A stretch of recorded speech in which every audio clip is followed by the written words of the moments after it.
you see what I see?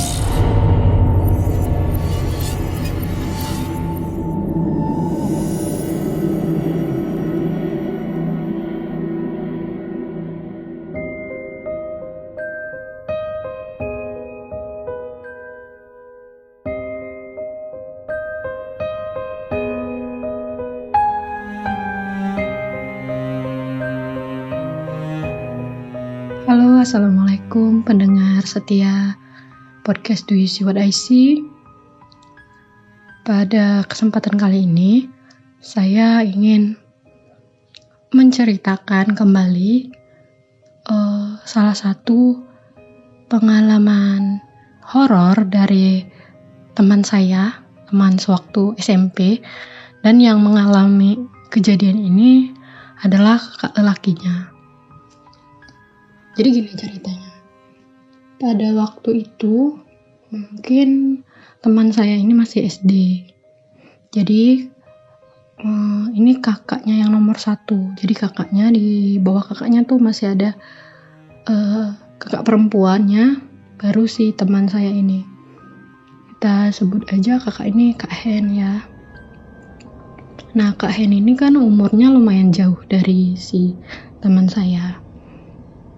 Jadi pada waktu itu Kak Hen ini seperti kebanyakan pemuda di desa, karena beliau nggak merantau, jadi beliau memilih membuka ladang di tengah hutan.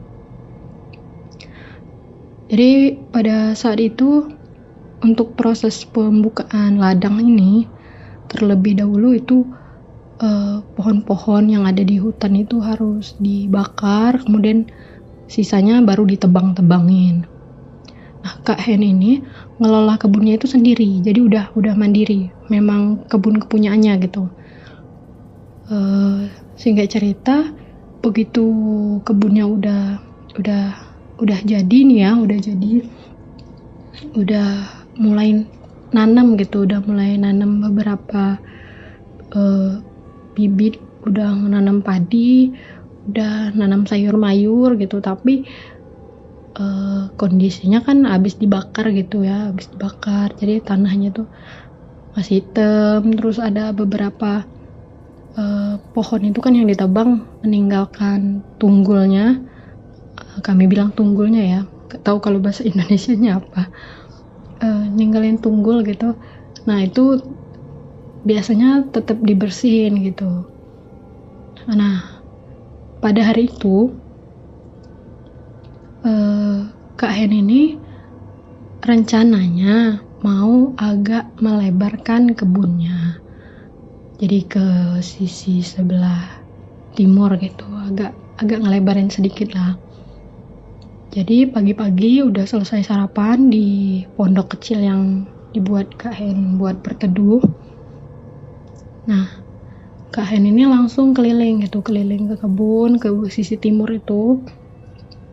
Ini di kiri kanannya masih hutan ya, jadi jarak antara satu kebun ke kebun lain itu biasanya jauh-jauhan, dan kebunnya itu sangat luas, ladang yang luas gitu. Mungkin kira-kira ada mungkin berapa meter ya, pokoknya luas lah, sekira mungkin ukuran satu lapangan bola yang besar gitu. Nah, jadi Kak Hen keliling nih.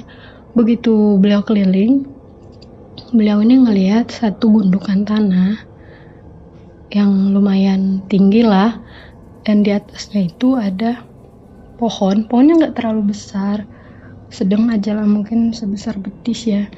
Nah, pohon ini tuh kayak rubuh, tapi kayak gimana ya, kayak patah di tengah dan jatuh gitu, pohonnya jatuh tapi tetap nyambung ke bagian bawah. Jadi cuman kayak kalau teman-teman mau bayangin itu kalau pisang ditebang, tengahnya tuh patah kan, nah kurang lebih gitulah bentuknya, jadi kayak menyiku gitu ya.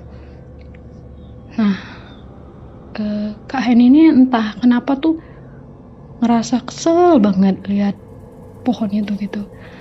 Dalam hati dia tuh timbul tekad, pokoknya ini pohon harus aku ratain sama tanahnya sekaligus gitu. Jadi Kak Hen ini ngerasa ini nih ngeganggu banget gitu, pokoknya harus aku beresin lah.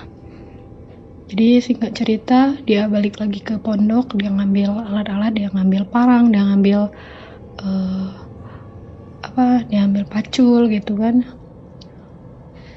dia ambil sekop juga, pokoknya segala peralatan yang dia butuhkan buat ngeratain ini tanah. Saat itu mungkin siang menjelang sore. Setelah makan siang, Kak Hen memulai pekerjaannya. Akhirnya dia singkirin dulu tuh pohon, dia tebang, terus dia ratain tanahnya. Akhirnya menjelang sore itu posisinya tanahnya udah rata, pohonnya juga udah ditebang juga.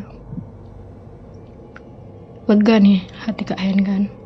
Akhirnya dia pulang ke pondoknya, dan malam itu dia memutuskan buat turun ke kampung, balik ke kampung. Dia jalan kaki dari kebun itu mungkin sekitar 1 sampai 1,5 jaman lah jalan kaki. Sampai ke kampung, dia nyampe rumah, dia langsung beres-beres, mandi. Udah mandi, dia makan malam, dia lanjut nongkrong dulu sama temannya, dan kemudian dia tidur. Malam itu nggak terjadi apa-apa sampai akhirnya pagi. Ibunya Kak Hen ini, ibunya teman saya ini seperti ibu-ibu di kampung pada umumnya, itu jam 3:30, 4, jauh sebelum subuh itu udah bangun. Dan ibunya bangunin Kak Hen kan, karena pada hari itu Kak Hen itu mau balik lagi ke kebun rencananya. Jadi Kak Hen ini nggak nginep di kebun, dia pulang pergi tiap hari. Begitu dibangunin, Kak Hen ini nggak bangun. Jadi ibu ngerasa, wah ini mungkin capek ya, dikasih kesempatan lah. Ya udah bentar lagi lah, sekira 5 atau 10 menit lagi dibangunin lagi. Ibunya melakukan aktivitas ya, ibu masak air gitu. Setelah 5 atau 10 menit kemudian ibu bangunin lagi Kak Hen, dan Kak Hen ini masih tetap gak bangun. Akhirnya ibu lihat itu dadanya Kak Hen ini gak naik turun. Akhirnya sama ibu dengan sedikit khawatir, tangannya ditempelin itu ke bawah hidungnya Kak Hen, dan di sana Kak Hen udah gak bernapas.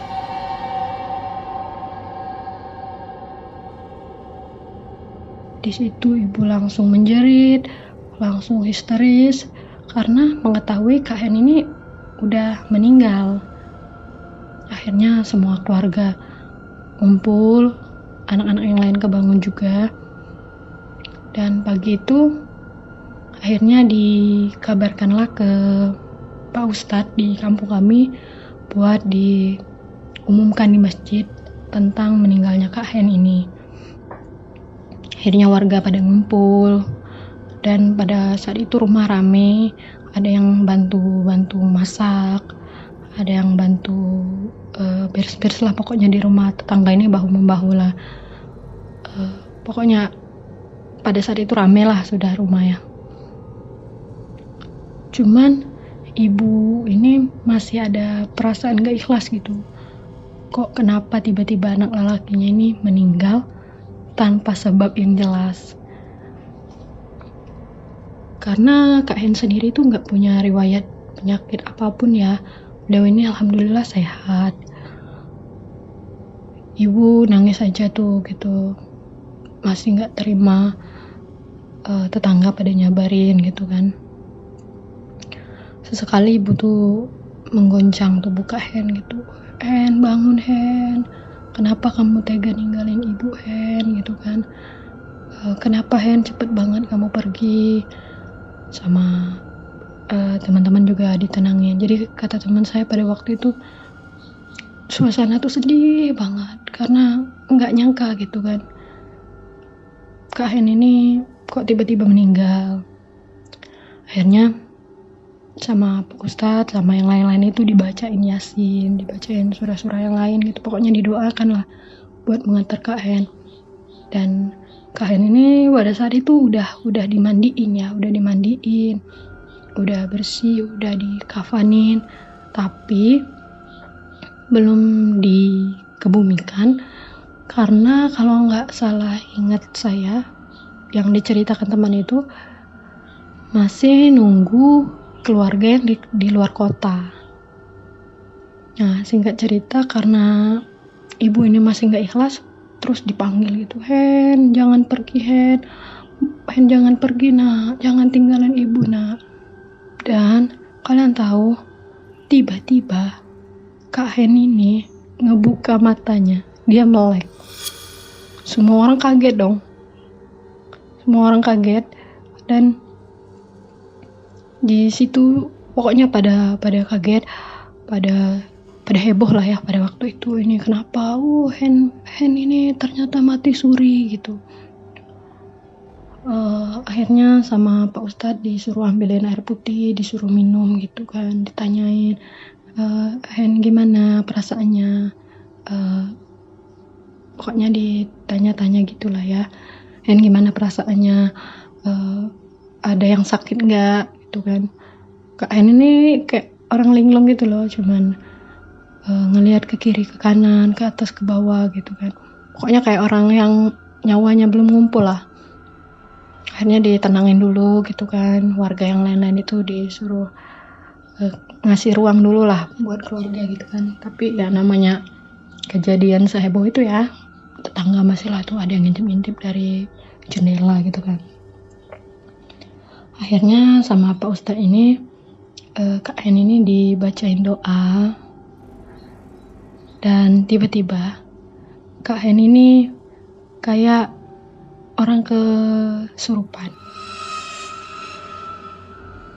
Dia menjerit-jerit di situ, pokoknya dia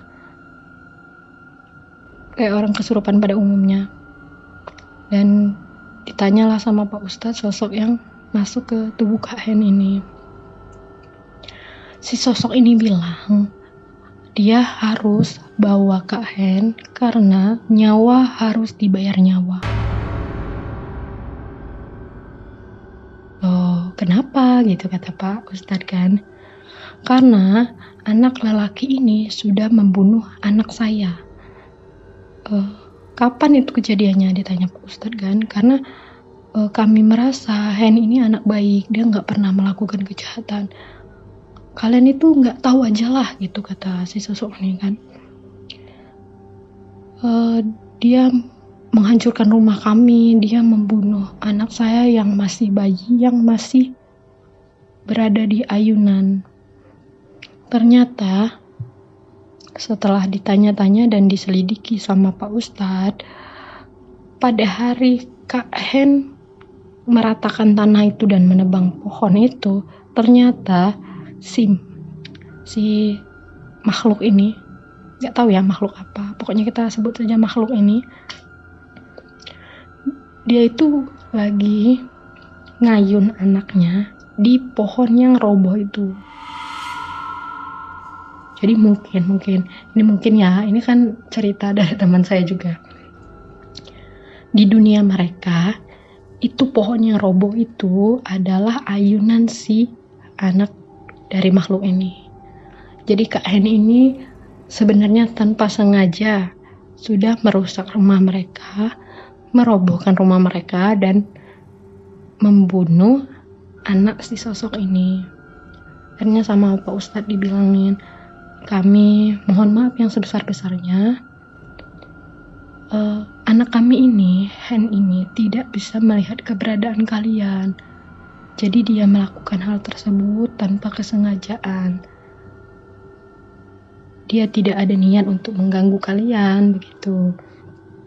Setelah perbincangan alot, akhirnya ditanya lagi sama Pak Ustadz, lalu kalau memang kamu sudah membawa anak ini, kenapa anak ini bisa kembali gitu?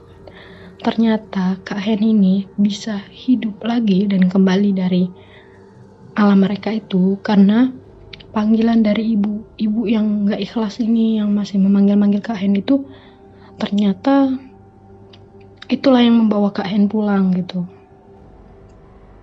Jadi singkat cerita, setelah dilakukan permohonan maaf dan dijelaskan juga bahwa memang ya kita manusia ini gak bisa melihat keberadaan mereka kan, dan dikasih tahu juga sama Pak Ustadz, kalau kamu ambil anak ini berarti kamu sama saja dengan anak ini.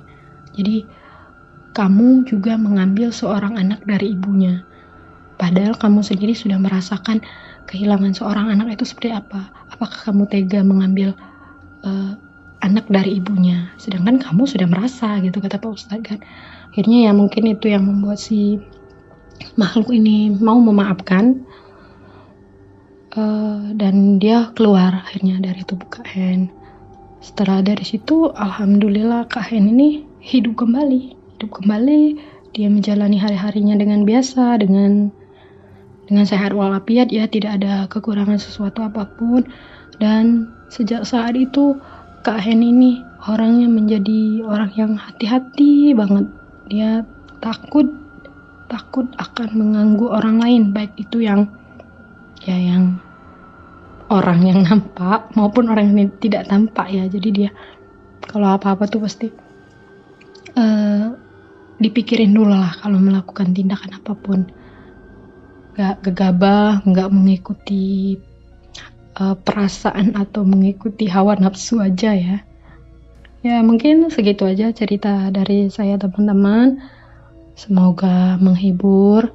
Jika ada salah kata, salah ucap, atau belibet dalam penyampaian, dan suara saya yang serak-serak banjir ini, saya mohon maaf. Wassalamualaikum warahmatullahi wabarakatuh. See you.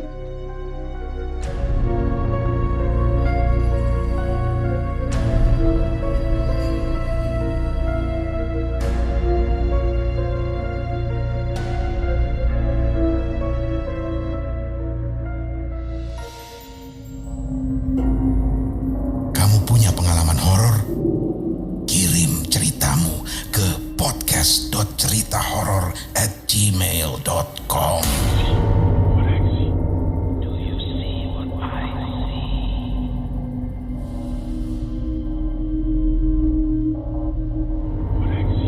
Jangan lupa klik like, share, dan subscribe, lalu nyalakan lonceng notifikasimu agar tidak pernah ketinggalan semua cerita horor dari Do You See What I See.